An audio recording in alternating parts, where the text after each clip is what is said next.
मैं कई बार कहता हूँ कि मौत को लोग यूं ही बदनाम करते हैं, तकलीफ तो वैसे जिंदगी से है।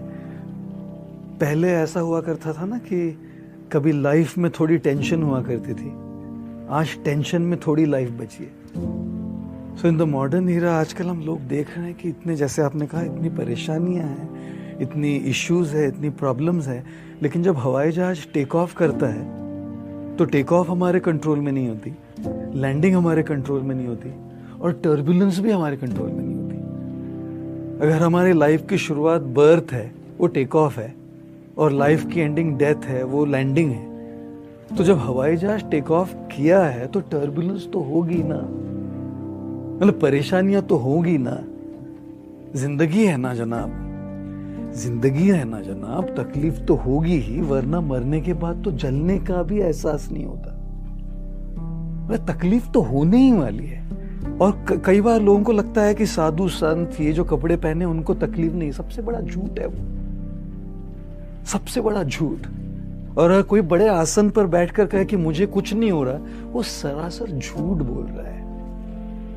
इंसान है, साधु भी इंसान है, सूटेड बूटेड व्यक्ति भी इंसान है, ये गेरुए वस्त्र पहना हुआ व्यक्ति भी इंसान है। तो तकलीफें तो दोनों को होगी, टर्बुलेंस तो दोनों में आएगी। लेकिन जो एक स्पिरिचुअल इवॉल्व है, जो एक स्पिरिचुअल शिक्षा प्राप्त कर रहा है, वो सीखता है कि उस टर्बुलेंस के बीच से नेविगेट कैसे करना है, उसको हैंडल कैसे करना है। क्योंकि जब हम हैप्पीनेस की बात करते हैं, हैप्पीनेस कभी भी ऑटोमेटिकली नहीं होता है, प्रॉब्लम्स ऑटोमेटिकली होती है, समस्याएं ऑटोमेटिकली होती है। हैप्पीनेस की चॉइस करनी पड़ती है। देखिए, जो भी कोई हैप्पी इंसान है, इसका मतलब ये नहीं कि उसकी जिंदगी में सब सही चल रहा है। कोई मुस्कुरा रहा है, इसका मतलब ये नहीं कि उसकी जिंदगी में सब सही चल रहा है। एक बार मैं लंदन में कहीं चल रहा था और एक व्यक्ति ने, एक शख्स ने एक टी शर्ट पहन रखा था, उस पर लिखा था डू नॉट डिस्टर्ब, और नीचे बड़े अक्षरों में लिखा था ऑलरेडी डिस्टर्ब। अब और क्या डिस्टर्ब करिएगा अब हमको। तो हर रोज कोई एक ट्रिगर होगा, कोई एक स्टिमुलस होगा, कोई एक कारण होगा जिससे हम डिस्टर्ब रहेंगे। तो खुश इंसान वो नहीं है जिसके जीवन में, जिसकी जिंदगी में तकलीफ नहीं है, नेविगेट करना सीख गया है, वो जो हैप्पीनेस को चूज कर रहा है। देखिए, प्रॉब्लम्स ऑटोमेटिकली होती है, हैप्पीनेस को चूज करना पड़ता है। एंगर, गुस्सा ऑटोमेटिकली आता है, शांत रहना चूज करना पड़ता है। नफरत ऑटोमेटिकली होती है, प्यार चूज करना पड़ता है। नेगेटिविटी ऑटोमेटिकली होती है, पॉजिटिविटी चूज करनी पड़ती है। और ये चूज करने के लिए तो इंसान बना है। इंसान में जो, हमारी आत्मा में जो हमको पोटेंशियल दिया गया है, वो चूज करने के लिए तो दिया गया है। जहां इंसान रहते हैं वहां पॉलिटिक्स तो होती है, जहां भी इंसान रहते हैं वहां ईगोस तो आती है। जहां भी इंसान हो, रिश्तों की इश्यूज आएगी, इमोशनल इश्यूज आएगी, पॉलिटिक्स होगा, हेल्थ की इश्यूज आएगी, ईगोज आएगी। लोगों को लगता है कि साधु होना मतलब समस्याओं के पूरे परे होना। साधु होने का मतलब ये नहीं कि समस्याएं नहीं होंगी। नेविगेट करने की शक्ति, नेविगेट करने की ट्रेनिंग है उनके पास, और जितना वो उसको प्रैक्टिस करेंगे उतना वो माहिर बनेंगे। हम कई बार कहते हैं कि खुद को पहले ढूंढना सीखना चाहिए, क्योंकि बाकी सारे सवालों के आंसर्स तो गूगल पर ढूंढ लेंगे। लैक ऑफ कॉन्फिडेंस क्यों है? क्योंकि खुद को ढूंढ नहीं पा रहे और वैलिडेशन के पीछे पड़े। जो इंसान खुद को ढूंढ लेता है, उसको भले ही सामने वाला वैलिडेट करे नहीं करे, उसको फर्क नहीं पड़ता।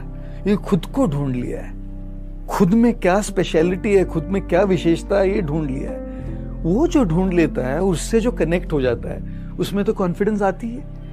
लेकिन जब वैलिडेशन के पीछे पड़ते, जैसे सोशल मीडिया का पूरा जो एज है, बहुत ज्यादा वैलिडेशन वाले जनरेशन है, लाइक्स व्यूज वाला जनरेशन है ये। तो मेरी कॉन्फिडेंस आती है लाइक्स से, मेरी कॉन्फिडेंस आती है व्यूज से। जिस दिन व्यूज कम, उस दिन कॉन्फिडेंस ढीला ढाला, जिस दिन व्यूज ज्यादा, उस दिन कॉन्फिडेंस बहुत बड़ा। इसलिए मैं कई बार कहता हूँ, don't work for an applause, work for a cause. Don't work to impress, work to express. जब आप सेल्फ एक्सप्रेशन करते हैं तो दूसरे भले आपको स्वीकार करे नहीं करे। मैंने अपनी लाइफ में एक चीज बहुत अच्छे से स्वीकार कर ली। मुझे आज दुनिया में कई लोग हैं जो स्वीकार नहीं करते मेरे तरीकों, जिस तरीके से मैं बोलता हूं, जिस तरह के खुले आम में कई बार सच बता देता हूं, ये कई लोगों को पल्ले नहीं पड़ता, कहीं मेरे ही दोस्तों को, कहीं मेरे ही संस्था के लोगों को ये पल्ले नहीं पड़ता। लेकिन मैंने तय कर लिया कि ये मेरा तरीका है। अगर किसी को पसंद आए, किसी को नहीं पसंद आए, ये मेरी मुश्किल नहीं, मेरी तकलीफ नहीं है। It's none of my problems. जब मैंने अपने आप को खोज लिया है ना, तो मैं वैलिडेशन पर डिपेंड ही नहीं करता। वो अगर मुझे सपोर्ट कर रहे ठीक है, नहीं कर रहे ठीक है। मैं तो सेल्फ एक्सप्रेशन के लिए अपना काम कर रहा हूं। तो मुझे लगता है कि जब तक हम अपने आप को नहीं ढूंढे, अपने आप को ढूंढने का मतलब है कि पहले ये खोजना कि मुझ में क्या विशेषता है। हम ना इतना अपने आप को दूसरों से कंपेयर कर रहे हैं, तुलना कर रहे हैं। मैं अगर इंस्टाग्राम पे देखता हूँ, लिंक्डइन पे देखता हूँ, कहीं पे देखता हूँ कि ये व्यक्ति, इसकी प्रोग्रेस ऐसी हो गई और मैं वहीं रह गया। और जैसे एल्बर्ट आइंस्टाइन जी ने कहा था एजुकेशन के बारे में कि अगर आप एक खरगोश को, एक मछली को, एक हाथी को, एक बंदर को, सबको एक लाइन में खड़े कर दीजिएगा और उनको एक ही एग्जाम दीजिए कि आप सबको पेड़ पर चढ़ना है, तो मछली तो आत्महत्या कर लेगी क्योंकि वो पेड़ पर चढ़ ही नहीं पाएगी। बंदर तो रैंक 1 आ जाएगा। खरगोश कोशिश करेगा लेकिन वो कहाँ, वो तो जमीन पर भाग पाता है। तो मछली, खरगोश, हाथी, बंदर की तुलना कहाँ है जी?